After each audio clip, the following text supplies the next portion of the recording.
So about 7 months ago, I received an email from a subscriber of mine, and it read, "Dear Froggies, my boyfriend and I are big fans and have recently taken a liking to Polaris TC collection Brandon, and firmly to believe it to be a strong card no matter the school. We challenge you to run Waterworks with only Brandon being allowed to hit. Thanks for the email, but disclaimer, if you send me an email on a challenge, I probably might not do it. So if you don't want to be disappointed, then don't." But you might ask, "Hunter, why are you doing this then when you said you won't?" "'Cause I'm curious. And curiosity gets the cat killed for some reason. Sometimes I like taking risks, and this is one of those times. To start, the first thing I had to do was track down how to get this card. Because how the fuck am I supposed to do the challenge if I don't have the damn thing? On the wiki, it says you can get it from a quest, or a lizard dude named Nipplerex, or something like that. Apparently, you also have to be level 105. Now basically, all I had to do was get the drop for it. I kid you not, this took me a total of 5 hours doing this back to back with no breaks in between. Sometimes I would get Diddley Squat, and then other times I would get a treasure card version of him. Until finally, the Fire Brandon Jewel dropped. So let's take a look at what his abilities and capabilities are. At first glance, he doesn't look half bad. He got some nice hitting spells, buffs, and shields. How will he do against low-leveled enemies? I don't know, we'll see. With everything out of the way, it's time to ask the question, can this minion beat Waterworks in Wizard101? To come help, I asked my friend Anna for some support, and together we formed the Super Myth Bros, or bro and sister, I don't know. We were sent to investigate Waterworks due to the plumbing issues underwater. That makes sense. Of course though, we didn't have any hitting spells because we're just plumbers, which are utility workers. So we brought along some muscle, our friend Brandon, who has the power to hurl fireballs from the sky. Inside this decrepit castle, we talked to this short, cross-eyed toadstool with a piece of shit stuck to his head. He informed us of the problem and told us to go turn off the other levers in this place. In the first room, we encountered some weird sea life with their heads dented in. Now when Brandon comes out, he says, "Alright, let's do this." But what he actually means is, "Let's stall this." Each battle takes anywhere from 20 to 30 minutes, all because this dude has to come out swinging with his fire bats. He doesn't just swing, he literally misses the mark by not killing them. Big Brain Brandon does whatever he wants. He can literally use fire bats all the time, and nothing else. While doing this challenge, I found that 4 out of 10 times he will always use fire bats, 3 out of 10 times Meteor Strike, 2 out of 10 utility moves, and 1 out of 10 times the good cards. Why doesn't he use the good hard-hitting spells often? I don't know why. Maybe his programmed AI is too big brain for us to understand. Eventually, Brandon took them out with his world-famous fireballs. In the second room, we encountered these rejected transformers because they couldn't hack it on land.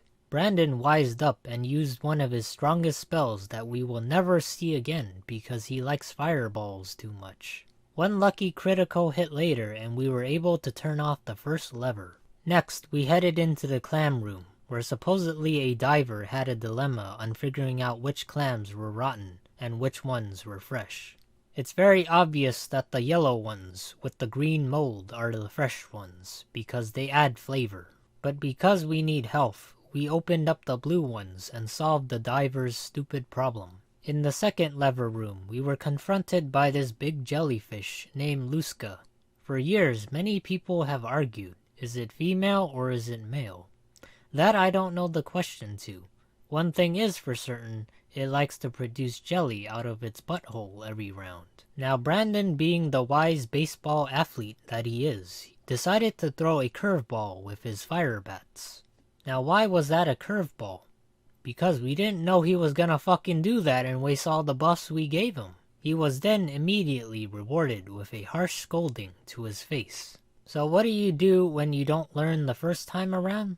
Do it again and get scolded again. Finally, Brandon said he had enough and then rage quitted after dying. Luckily for us though, we can just call him right back on command. It was a long and grueling 35 minutes, but eventually he threw out his most powerful pitch, called the Volcano Ball. With the jellyfish out of the way, we were able to turn off the second lever. In the next room, Brandon was up to his old tricks again with fire bats. Fortunately though, he was able to get his act together and finish the enemies off. In the lever room, we encountered some creepy old men with claws. Brandon was having none of it, and used his favorite ability to try to scare them off. Remember when I said he will never use this spell again?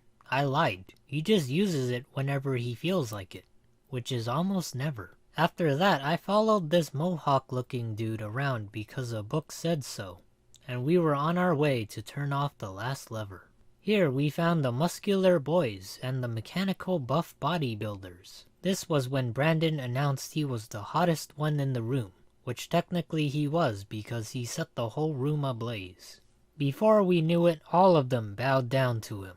It came time to shut off the valve in the main room so that we as plumbers could be paid, and so that Brandon could go away. Suddenly, a pack of cosplaying nerds showed up with their leader, Silster, the wannabe Aquaman. They were the ones behind Waterworks' plumbing problem. In order to stop them, we had to play a game of Dungeons and Dragons. The game involved weird philosophical and profound language, like traps go undetected in the light, or the blade goes unseen in the dark. Brandon didn't buy any of this garbage with his Chad-like prowess. He unleashed a powerful fireball straight to Silster's face, doing massive amounts of damage.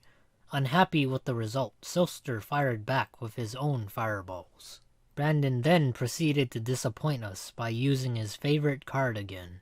A little while later, he took down 2 of Silster's cosplaying gang members. After tons and tons of fire bats and balls, we finally took down Silster and fixed Waterworks' plumbing problems. I kid you not, this one battle literally took us 45 minutes, all because Brandon could not use other spells that he had. In that time spent, he never used a spell higher than rank 4. So can Brandon beat Waterworks in Wizard101? Yes. Am I ever gonna do this again? No way. Anyway, huge thanks to my friend Anna for the help. And if you are new to the channel, subscribing is a click away. If you want to see me play other games besides Wizard101, then visit Froggies 2, my second channel. But with that, take care and see you guys.